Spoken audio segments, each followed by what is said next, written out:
Hello humans, it is I, once again, Mr. Bell, working on my gargoyle. This is going to be kind of the part 3 of the series of videos I'm going to make for making this. I've got my toolkit, the tools I think I might need for this. I think I might use my rib that I made out of an old insurance card. I'm going to use my little scratchy pokey dart thing. Probably going to use this paint palette, kind of like the way that you can use a spoon. And I'm maybe going to use this paintbrush. Really, the only tool for this day that I know I'm definitely going to need is my scratchy thing. This could be in the form of a pokey thing like I have, or you could use a paper clip or a bit of wire, toothpick, or something along those lines. Works really well for this scratchy stuff that we're going to do. I'm going to be using this to scratch up my clay to stick it together better. So, opening up my clay. First thing you always do, check that quality of your clay. Mine's pretty soft. Kind of feels like it's a little dry. I've made a little progress on this since I last videoed you. Just kind of working on my own. So I'm kind of fleshing out the face right now. This is still certainly not even close to done. And it's still quite hollow. But this needs a little water, so I'm going to add just a little bit. You can use a sponge for this part if you want. But I like how clay feels when I touch it, so I just like to do this. So I'm just getting a little bit of water, kind of giving it a nice paint job of the whole thing. I don't want to just worry about the outside. I want to paint the inside of this too. Bam. Remember, last exercise I did is I kind of made the lid for this guy's head. This is ultimately going to go here. To kind of cap off his head, and I'm going to smooth it in. You won't be able to see this crack, but I certainly do not want to put this on yet because I want access to the inside of this guy still. I'm going to give this guy a little bit of a little paint job with water too, just to make sure he stays safe and sound. My bag of clay that you can't really see off camera is well sealed because I really want to keep this workable for the whole rest of the semester. Any work in progress stuff that I'm not going to be working on today, bam, I'm going to put it back in my Tupperware thing that I'm using to store this. Remember, bag works okay. I would really push you in the direction of finding some Tupperware or a airtight container that's hard and you can tell there's no holes in it. So I'm going to start working on this fella. Again, I've fleshed out the face a little bit, thinking about my gargoyle's nose and how far I want it to stick out, thinking about how I want his eyes to kind of maybe be like in deep sockets, thinking about the shapes that I can't really see in my drawing that I did. Remember, I have this idea. So my idea was to protect against gun violence in schools. That's what I wanted my little gargoyle creature to protect us from. But since there's a chance that we might be able to put these up for public display, and we are in a school, I have to keep things very appropriate school-wise for that. So I'm getting rid of the gun. There's not going to be any gun imagery allowed in these. And I'm switching what I want my gargoyle to protect against in schools is food. So I'm going to add a whole bunch of apples underneath him here instead of the gun on this. We've gone over coil pots, or coil technique, and we kind of go over pinch technique and like additive building of clay techniques. And that's what we're going to continue to do, or at least I'm going to continue to do for now. Ultimately, we're going to put these on slabs. So this is going to be the third technique that we really go over as far as hand building clay sculptures goes. Don't worry about that slab building technique. We are going to get to it, but we're not going to do it quite yet. Really, it doesn't fit in for much of this project other than making the bases that we're going to make. So my clay, give it a little pinch, see if it's cracking. Nope, it's just kind of wiggling, so this clay is in pretty good shape. I'm going to kind of smooth it out a little bit just so I know where I want to start. So right now I'm really kind of focused on his mouth, and now I want to bring kind of his jowls. So this is where the nose is going to end up. But I want to flesh out these cheeks. This is definitely looking much more like a duck right now than I want it to look like. And that's really normal for clay building. It takes time, and it takes taking some clay and adding it and then thinking, hey, that doesn't look exactly like I wanted, and then starting over a little bit. The beautiful part of clay is, remember, you can just pinch off a part of it that you don't like and get rid of it, and you can grab a little bit more clay and add to it. I think that this is probably going to be a pretty good amount of clay for me today. Really shouldn't have pinched it. I should have cut it off with my wire. But I'm going to go into this clay and I'm going to squish down these grooves that I created when I gave that pinch. And then I'm going to make sure that this bag is real tight around my clay. Give it that twist. Now I can put this clay aside knowing that it is bagged well and it'll keep its moisture in it. But now I'm working with new clay, so I want to test it again. This is getting a little on the dry side, so I'm going to add a pretty healthy amount of water to this guy. Remember, I'm working with a new piece of clay, so I do want to fold it in on itself a little bit. That helps, again, spread the water that's in there around within the clay, and it also makes sure that there are no air bubbles in this clay. Fold it. Okay, that's feeling a lot better. Hold it. Remember, again, too, I talk about this a lot, but you don't want to overwork clay. The more you squish it, the more rigid it's going to become and harder to manipulate. So you got to remember, work on finding that balance. Okay, so what I want to do here is I'm going to start working on getting rid of like this duck lip that he has, and I'm going to start pushing that round kind of like kitty cat cheek that I'm looking for in this guy. Which means that I'm going to want to add clay to both sides of his face in equal amounts. And what I do when I want to have like kind of mirror things on a sculpture is I'll make just one ball like so. Doesn't have to be perfect at all. And then I'll literally pinch it in half. And then I'll make them into balls again. And that way I can tell, bam, that this is pretty much the exact same amount of clay. Looks like I got one of my hairs in it. Yuck. Okay, so I'm going to take these two clays and I'm going to, I think this is going to be too much to start with, so I don't want to go crazy with adding clay. I want to add it in little bits. So I'm going to pinch this in half again. And then I think this is a much more appropriate amount of clay to build this guy's jaw with. So I'm going to stick it, I'm thinking that I want his jaw to kind of come up to here, and that is going to be where my kitty cat's, like his kitty cat type cheeks kind of live. Oops. I'm going to take that off. I forgot, and you should, sometimes you'll forget and it's not the end of the world, but you really do want to score the parts that you're putting the clay on. So I'm going to take my little pokey and I'm going to just put some random scratches where I want to merge this. And I'm going to do the same on this guy. And that just helps it stick together a little better.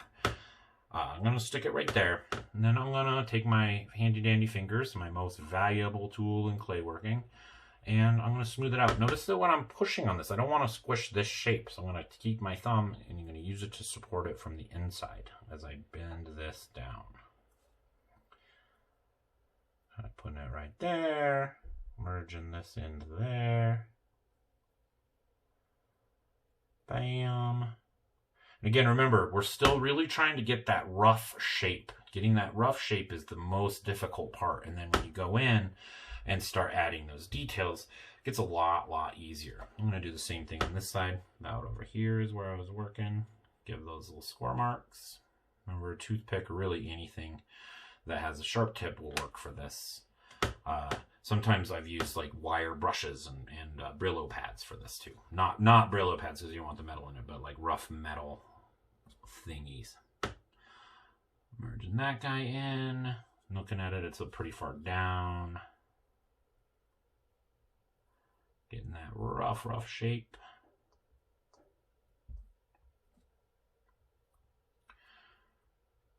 Squish them up. Remember when we're going forward this too, guys, this is really going to be the very first summative assignment that we have in this class. That means that this is a big fat deal as far as your grade is concerned. Really, if you're a person with a C in class and you don't turn this in, this could really easy bring your grade down to a F. If you have a C in class and you do turn this in and you do well, it's something that could really easily bring your grade up to an A. So I like that. I'm thinking that this guy's shape is coming together a little bit. I still need to work on his lower jaw and bring this upper jaw back, but I want to keep in mind where this line where his lower lip and his upper lip merge, and I want to keep that in mind. I'm probably going to end up going over this line and erasing it, but I want it to stay there as kind of a reminder of where I want to build this guy's mouth. And he kind of has a little snarky little smile coming up. And again, these are going to be more like reference lines that I use, probably going to end up covering up pretty quickly. I'm probably going to do that line a couple times just to make sure that I keep in mind where it is. Okay, so these cheeks are looking a little bit better. They're sticking out in the way I kind of want them to do. And to remember, as you're doing this, if your sculpture starts to like diverge from your design and it ends up looking nothing like what you already made, that's okay. That's one of the natures of hand building with clay, is sometimes it can take on a life of its own. And if you kind of maybe are taking it in a direction that you think is working out really cool, go with that. Don't think that you're beholden to your design in the sense that you can't make it look different. Because really, like this, we're going to turn it in as part of the assignment, right? But definitely not the big old chunk of the assignment. And it does not have to be really anything like your design. But I would start with trying to get it to look like your design. And then if it goes in its own direction, kind of let it do its thing and go with that idea.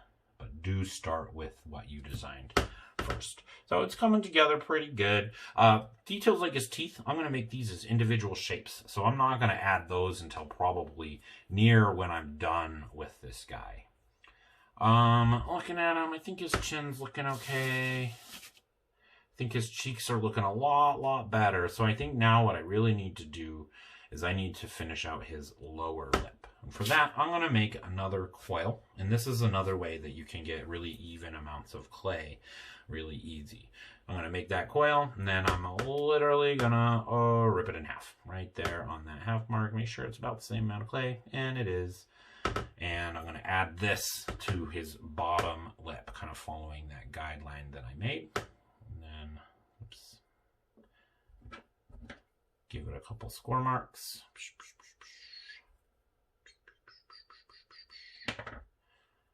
Then I'm going to stick this bad boy there. Smooth it on just a little bit. Not really worrying if it looks perfect right now. I think that's going to help. And I'm going to do the same thing on the other side. Scratch, scratch, scratch, scratch, scratch, scratch, scratch, scratch, scratch, scratch. Following that line again. Looks about even, Steven.